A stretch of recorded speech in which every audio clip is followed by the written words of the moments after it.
Listen closely, my children, for this is not a small story. This is the story of a king so powerful that even the wind feared to pass his palace without bowing. Yet one night, when the moon was thin like a dying flame, death knocked softly at his door. Main character, King Mbutu of the Great Kingdom of Zangara, a powerful, feared, and respected ruler who was secretly afraid of death.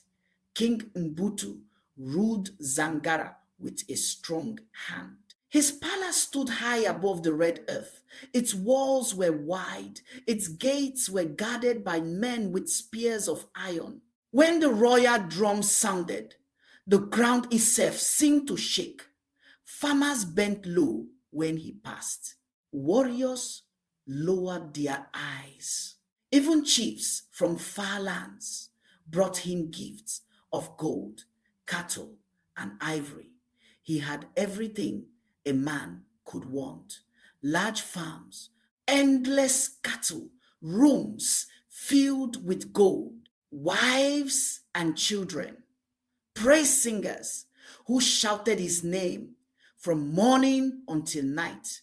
But when darkness fell and the drums grew silent, King Butu could not sleep. He would lie on his carved wooden bed and stare into the dark. He would touch his chest to feel his heart beat. He would whisper to himself, "One day this heart will stop." He had seen strong men die. He had seen old chiefs carried to the grave. He had watched his own father buried under the sacred baobab tree. Power did not save them. Gold did not save them. Fear began to eat him like termites eating dry wood. One evening, as Hamatan wind blew dust across the land, a bent old seer arrived at the palace gate. His hair was white. His eyes were deep like hidden water. He carried no bag, no food, only a long staff made from forest wood. "I have come for the king," he said. The guards laughed, but something in his voice made them step aside. The seer stood before King Butu and said, "Great king, I hear your heart beats in fear." The king became angry. "I fear nothing." The old man did not shake.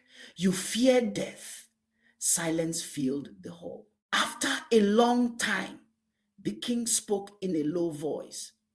"If you know my fear, then tell me how to defeat it." The seer looked at him carefully. "No man defeats death, but many try to buy what cannot be sold." The king leaned forward. "Everything has a price." The seer turned to leave. "Then be ready to pay." Those words burned in the king's mind. The next day, King Butu called all the traditional healers, spirit callers, and wise men from across Zangara. They came with feathers, bones, herbs, and smoke. They danced, they chanted, they threw cowries on the floor. The king spoke with fire in his voice. "I will give gold, I will give land, I will give herds of cattle. I will give anything. Give me immortality." The healers looked at one another in fear, but greed entered their hearts. One said, "Sacrifice 100 white cattle to the ancestors." He did it. Another said, "Build a shrine of pure gold in the forest." He did it. Another whispered, "Offer your strongest warriors to guard the spirit gate beyond death." He sent them away, never to return. Each time the king waited for a sign. Each time nothing changed. His hair still grew gray. His bones still ached in the cold. But the kingdom began to suffer. Without cattle, farmers could not plow. Without warriors, villages were attacked. Without gold, trade became weak. Hunger slowly entered the land.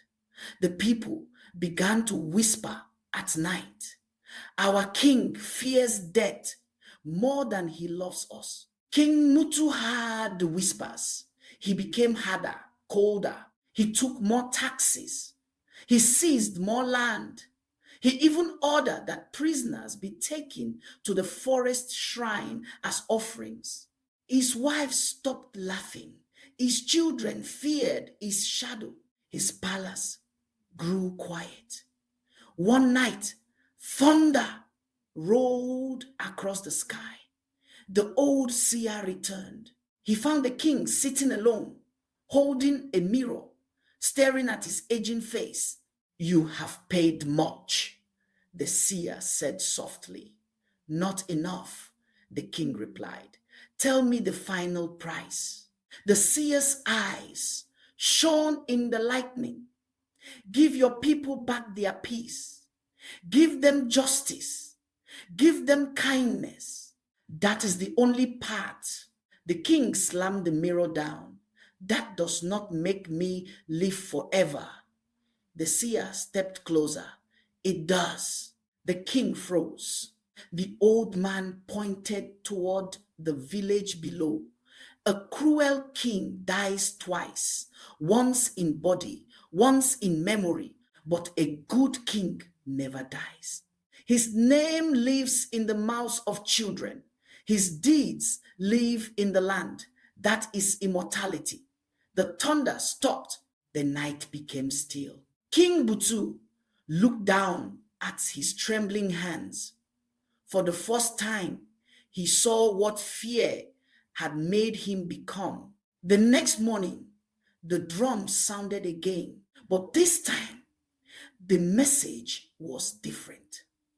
The king returned land to farmers. He freed prisoners. He lowered taxes. He rebuilt villages. He sent food to the hungry. He called back warriors to protect the weak. Slowly, laughter returned to Zangara. Years passed. King Mbutu grew old. His back bent. His steps slowed, but his eyes were calm. When death finally came, it did not knock like an enemy. It came like a quiet friend. The people of Zangara wept when he died. They sang his name. They told stories of the time he changed. Mothers spoke of him to their children. His name did not fade. And so, my children, remember this. True immortality is not found in living forever, but in the good you leave behind in the hearts of others.